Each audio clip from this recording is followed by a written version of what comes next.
Brother Time does not offer medical, financial, or any other kind of professional advice or opinion.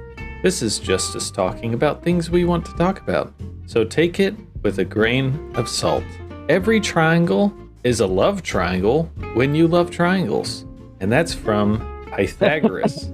That's not, he didn't really say creator that. of the Pythagorean theorem, where you can determine the length of one side of a triangle by knowing the other two sides. As long as it's a right triangle, you can determine I don't know that that's the best way to do that anyways.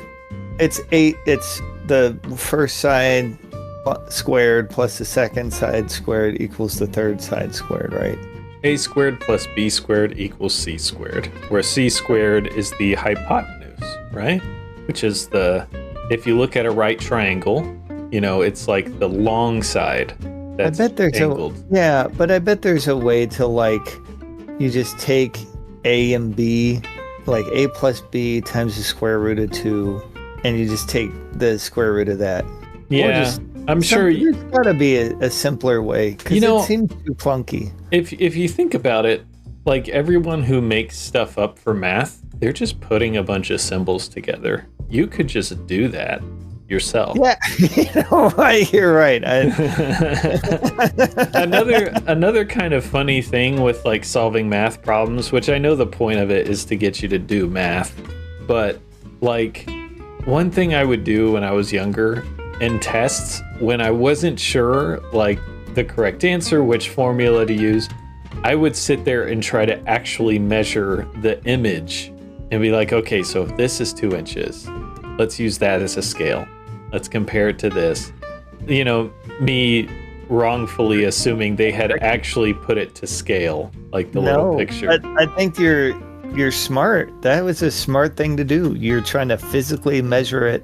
And I think that's even more, if you think about it now, it's more true than an abstract formula. If someone tells you, oh yeah, that's 2 inches, that's 4 inches, what's the distance between those 2 points? It's more accurate to take a measure. I just thought when you said that, you're okay, why'd you stop measuring? You measured 2 sides. Why didn't you measure the other side too?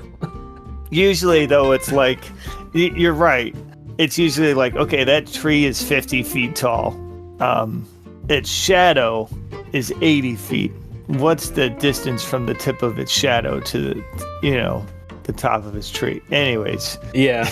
I mean, it's always when would you need to know that? In the times you need to know that, why wouldn't you be able to just measure it? Okay, the shadow thing, I guess it would be hard to get a really long yardstick that's 100 yards long and prop it up at the top and then climb to the top of the tree. Oh, I use the Pythagorean's theorem all the time, by the way. Yeah. I use it for work all the time. Can you do it in your head at this point? No, no, I don't need to. I use 3, 4, 5. If one side is 3, the other side is 4, the third side is 5. That longer side is 5. Oh, 3, okay. 4. I thought it was just any side could be 3, any side could be 4, and always the other side is 5. Yeah, that's what I'm saying. That didn't. Yeah, so if you square 3, it's 9. If you square 4, it's 16. 16 plus 9 is 25. Square root of 25 is 5. So 3, 4, 5. So if the two 90-degree angle sides are 3 and 4, your third one is 5. The length between them is 5. So what I use it for is making sure that things have that 90-degree angle. So if I measure out 3 feet and I measure out 4 feet and the distance between those 2 points is 5 feet, that angle is perfectly 90. You need to explain this to a class that is learning the Pythagorean theorem, you're a guest speaker or whatever because you use it, and you need to do it. That would be actually pretty great. But you need to do it in a way where you keep accidentally saying the wrong.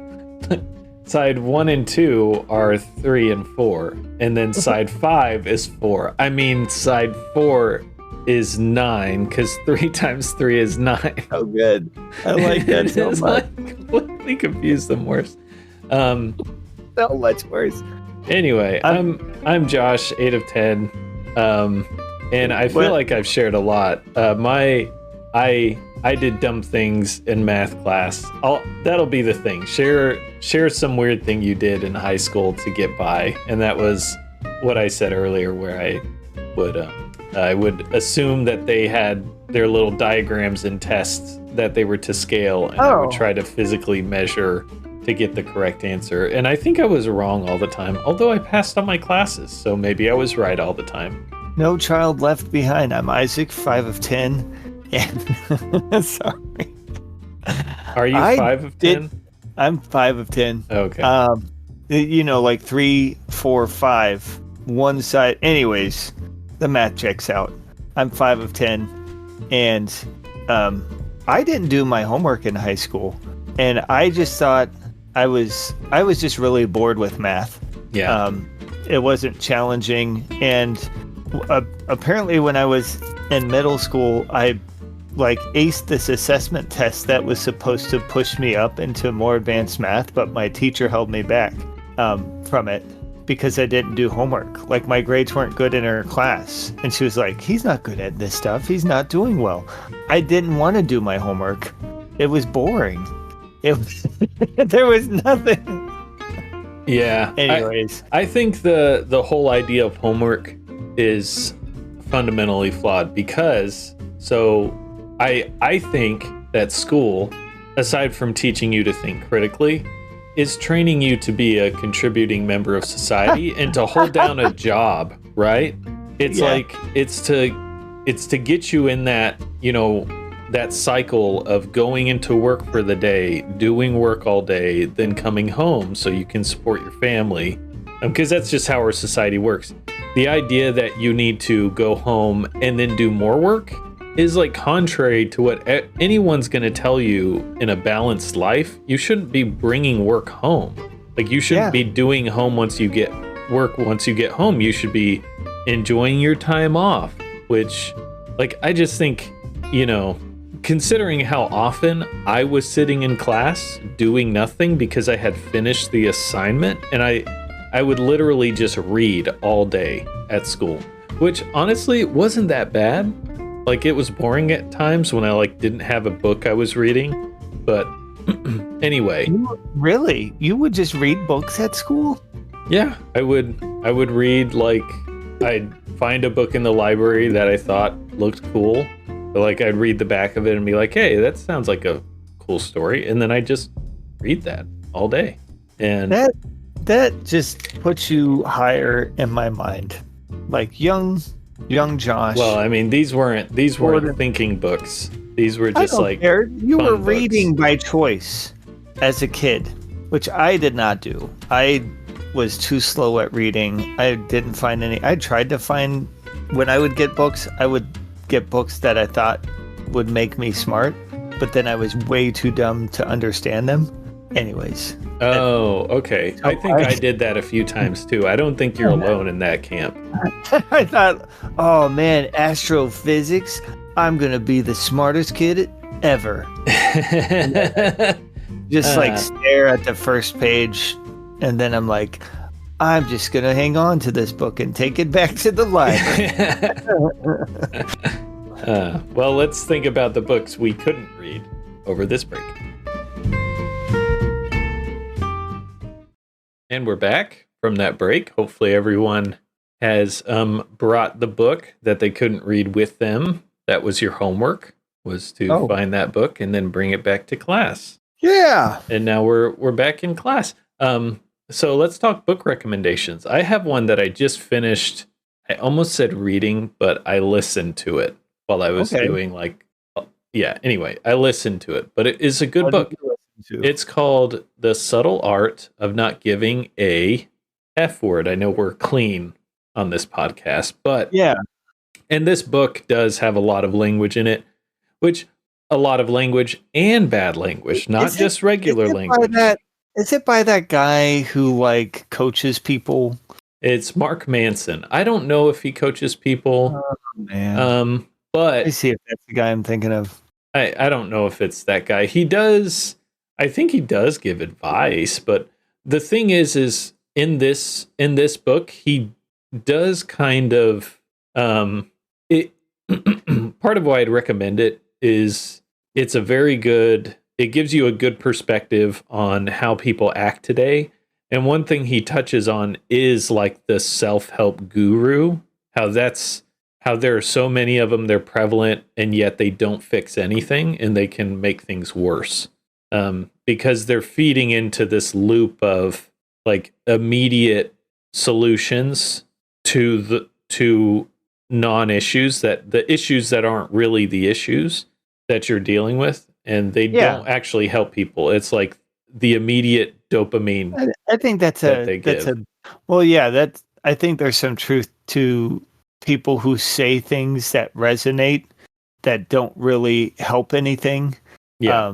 But I think there's also I've seen a lot of help, like coaches is what I want to call them, that don't they speak hard truths to people when someone's like, oh, how do I fix all these people in my life? They're like, have you thought that maybe since all these people who are close to you are this way, that it might actually be you that's the problem?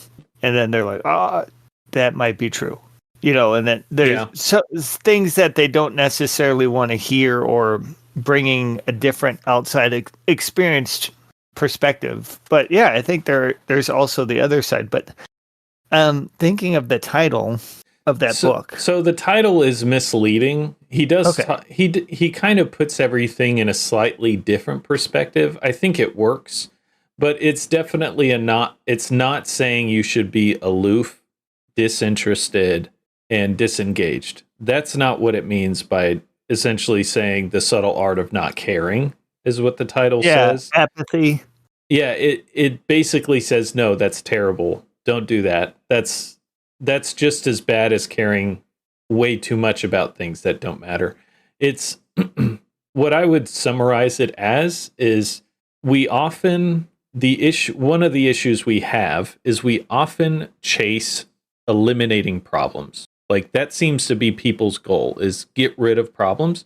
But the truth is, you're always going to have problems. They're inescapable. Even if you had $1 billion and your existing problems vanished, other problems would quickly creep in, and you would have other problems that you have to deal with.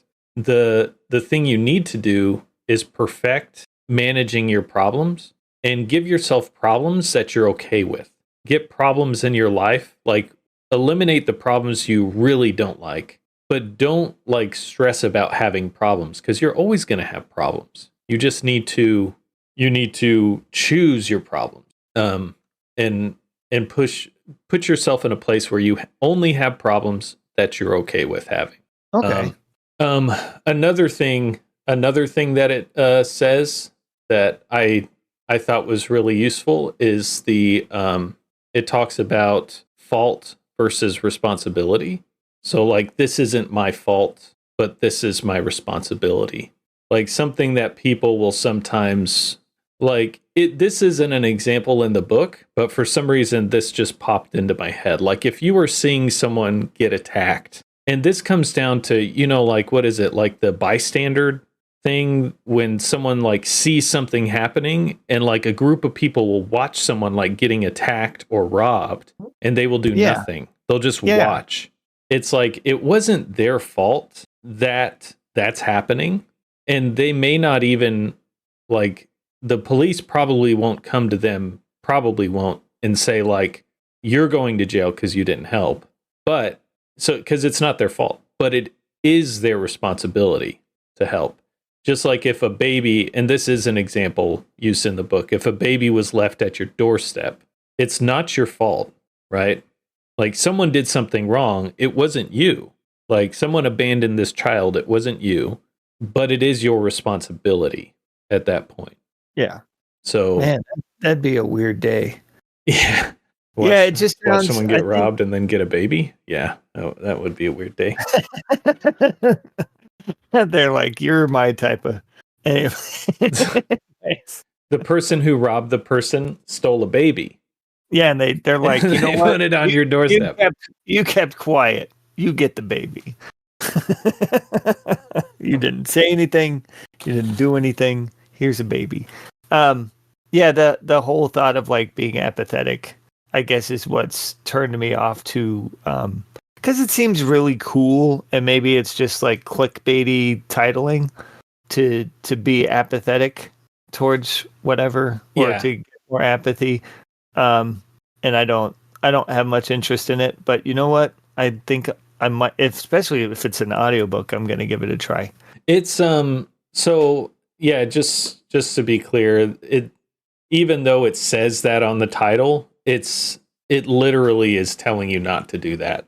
Like it there are a few things about the book I disagree with. I think the over, like, there are times where it's like, you know how comedians will get on stage and it's clear that their shtick is just using cuss words. Yeah. And like that to me is really cheesy and kind of cheap, and it's not all that interesting to me. There were times during listening to it that I almost just was like, okay, this is stupid. You almost quit.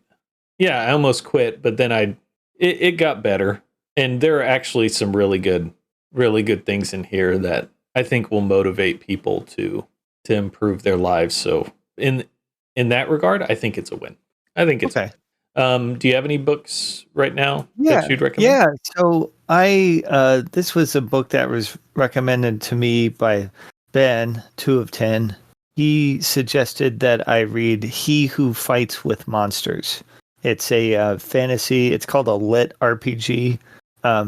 It's also an isekai. It's a book that has our family sense of humor built into it. Oh, okay. So the writer is also not something I don't. Maybe it's easier to say what I don't like about some writers when they become very predictable. As like A, B, and C, I can see how this whole book is going to unfold. I can see the structure to which the author puts right and wrong in. Mm-hmm. Everything about the way they think is kind of obvious, and so this whole book is then predictable as it unfolds. But it is not predictable, and it's an adventure that's enjoyable. So. The guy writes is slightly liberal, but not like overbearing. He just has some liberal things that he just throws in there occasionally that are not annoying or anything. Yeah. I consider myself more conservative, but I think he actually does a good job of like, because a lot of what the author discusses is power and responsibility with that power, but also like who determines who gets power, and is that fair, and is it right for people to have that much power? As his character keeps gaining power, he's constantly questioning himself, and he tries to surround himself with ethical people that help guide him as well. But that's not all it's about. It's a fun adventure in the meantime, and the character is just trying to do right in spite of the forces he finds himself up against, which is fun. Okay. I wrote this one down. I'm gonna look. I know you recommended this to me like a week or so ago, and I hadn't looked at it yet, but I did. Ben recommended it to me for like a year before. I'm like, fine, I will read a chapter. So I still have a while before I have to read it. You still have like 11 months and 3 or 4 weeks before you actually need to pick it up. Okay. I'm not much of a reader. I'll read an article.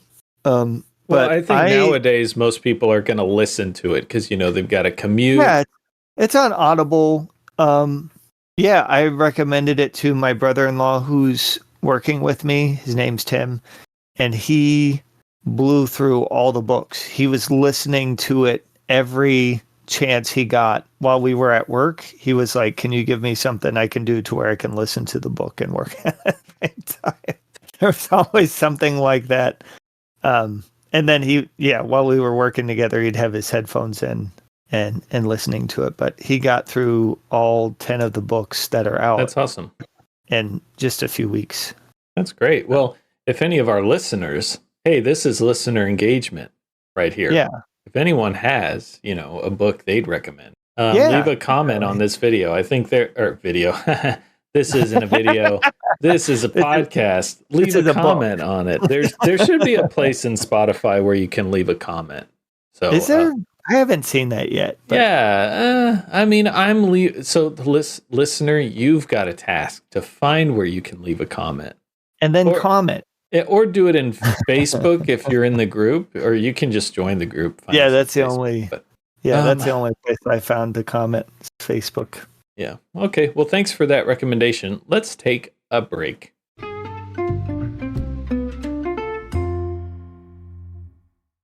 Okay, and we're back from that break. What do you do when you're not trusted, Isaac? I don't know. So, like, when you're not trusted, what do you mean by this? Because you put this topic in. Do you mean like? Do you mean if you show up to a grocery store and like you're carrying a bunch of bags with you that are empty? Yeah, and then you, some guy you start leaving with them. Around. They're full. Like, very suspicious. I think I've had times in my life where I didn't know what to do when I was like, I don't know, if you're like lost and someone stops you and they're like, hey, what are you doing here? And they automatically assume you're up to no good. Mm. Like the thing is, here's what I've noticed, and it's a conundrum that I don't know how to solve. The longer you try to prove to someone or convince someone that you're not doing anything bad, that you're being ethical, whatever positive thing, the more you sound like you're lying or you're being dishonest. Yep, it's true. When it's like if I were to just say nothing versus I say, I'm being honest about this, I'm not lying. Like that sounds like what a dishonest person would say. It's like, I'm being honest. You can trust me. There is a specific. I would not lie. Moment you can specify that you're being honest, and it's very rare. It's like It's like if you say I have no reason to lie. It's like if you say like, "Oh, I'm just out for a stroll," and then someone comes up and they're like, "Oh, hey, I know you've just been standing here for a really long time. I brought you your wheelchair. Sorry you had to wait here for so long just standing here and not walking." That's when you can say, "Look, I'm being honest. I don't know who this person is." Like, that's when you can say that. It's like very rare situations where you should ever utter the words, "I'm being honest," or "I'm not lying." It's kind of weird, right? It is weird. It's a weird thing. And I found myself just letting people distrust me. I'm like, I'm not going to say I'm not lying. I'm not going to say, I swear to God, I'm being honest. I'm going to stop talking. You believe what you want to believe. I give up. Take me to jail. I mean, whatever. Really, like, you should almost, if someone starts accusing you, you need to just stand your ground. Like, don't feel like you need to explain. And here's the thing, if it's law enforcement, it is different. Like, they kind of have the upper hand by default. I have to say that we're not giving legal advice, but don't say anything. I'm going to suggest that even if you don't know what the police are asking you about, don't say anything. Their job is not to find truth. You would be confused about that if you think they're there to discover truth. And maybe there are some small towns where that is true, and there are some honest cops just trying to discover the truth about a situation and seek justice ethically. But often their job is to collect evidence. What that evidence points to, so they would incriminate you, is what I'm getting at. And the things you say to them, you're accountable for. And you actually have to prove them. So if you say something like, "Oh yeah, I was just standing here, officer, for the last 20 minutes." Well, now if they're like, "No, we think you were down the road at the bank. Someone just got mugged and the person who mugged them matches your description." You have to legally prove that you were standing there. How are you going to do that? Yep. In a court of law, how are you going to do it? Whereas if you said, "I'd rather not answer any questions," you don't have to prove anything. Yep. Your lawyer will say you have no evidence. That's circumstantial. He gave no testimony. He gave you no evidence to go off of. So my client's leaving. You have nothing that sticks to hold him here. Yeah. And that's the thing. I mean, I know this might not have been the original topic. I don't know if it was, but Trusted. you know, those few minutes of you saying something to a police officer, you're basically choosing between like up to 48 hours in jail or 20 years to life, like depending on what's happening. So you should always choose the 48 hours option. Like if they're really trying to find someone who committed a crime and they're asking you questions, if you say anything that makes it seem like you're not being truthful or puts you in a situation where you might have done it, they're going to take you. Like, so you're better off just, you know, saying, like what you said, Isaac, I don't answer questions. And then even when they have you, you say, I want a lawyer. Don't say anything. And I'm not saying you don't cooperate, but you need someone who's actually helping you cooperate in a way that doesn't make you liable for anything. Yeah. Yep. And unfortunately, that's not the police officers. That's not their job. I think people need to be better educated on the role of a police officer. I think police officers need to be educated on their own role. Yeah, that's Based true on videos online, there are a lot of police officers that don't understand why they're here. Like they just don't get it. I am justice. I am the law. This is justice. Talking about things we want to talk about. Let's talk about spicing up basketball. No, baseball. No, I put the wrong thing. Because I saw a baseball game yesterday, and sitting next to my wife, I was giving her some ideas, and she didn't like any of them. Oh man, I've got it, man. I know how to make it like I would want. I don't watch baseball. I don't care. I don't care about basketball, baseball, football. Okay. I don't watch it. I know how to make it so I would be in the stands or watch. I wouldn't be in the stands, but I'd watch it. Mm-hmm. You ready? What? How? One simple, I guess you would combine it with skeet shooting. Okay, where you shoot, where like a thing is flung in the air, all of them have you shoot it with a shotgun. Oh, okay, you shoot the ball. Yeah. That would be really entertaining, actually. That would be crazy. But like, I don't know. I feel like that would be intensely American too, wouldn't it? Yeah. Yeah. I mean, what if like enlarge the bat, enlarge the ball, get rid of the umpire, screw that guy. He's just messing up the game anyways. Yeah. Have like a steel box that the ball has to pass through in order for it to be a strike. I feel like that simplifies the game quite a bit. If you have a steel box, the ball has to pass through. Yeah. Right? Okay. Then it's a strike. I'm not sure on the physical parts of that. The catcher has to be behind that box. So if there's a ball, like if he curveballs and it hits that box, he has to run around that box in order to like stop a person from stealing a base. So the stakes are even higher. But also when the ball is hit, as long as it's like above head height, they could take a shot at it. Maybe they just have one or two guys with shotguns in the outfield who could take shots at it. But if they hit the ball, the player's out. That's it.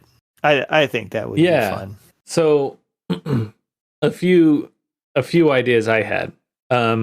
So are you familiar with how if someone's at first and someone hits a ball that isn't like immediately caught or is a foul ball, the person at first has to advance to second. They don't have a choice. Are you familiar with that? Like the person who just hit the ball has to go to first, and so whoever's at first has to go to second. So because they could get a double play by tagging out second, first, and then first. Exactly. And so there is, and yesterday during the game, there was a moment where they got a double play on us because we had a person at second and first when the ball was hit. And so they advanced, but obviously, it was a double play because they got 2 of our 3 guys out there, and that ended the inning. I think a way they could spice it up is allow you to sack a player, like sacrifice the person who just hit the ball. Like if they hit the ball, and here's the thing, it would require some coordination and understanding of what's going on among all the players. Yeah. If they stay on base and they don't get off base, that player is just out, the person who hit the ball. Like the person at 1 says, no, I'm not moving. What if they stand on home or something? I feel like if they punch the umpire, that could be a way to indicate that they're just out. They're so the umpire game. The umpire sees the foul ball and looks up at the guy, and the guy's like, the umpire has to run. So it's not just a give me. You could add like a tag element where you have to tag the umpire to indicate that you have to touch him. Because then instead of getting a double play, only one of your guys would be out because you all were like, that's not a good hit. We're not advancing. I'm sorry. Can we pause for just a second? Sure. Yeah. Sorry. Let's take a break.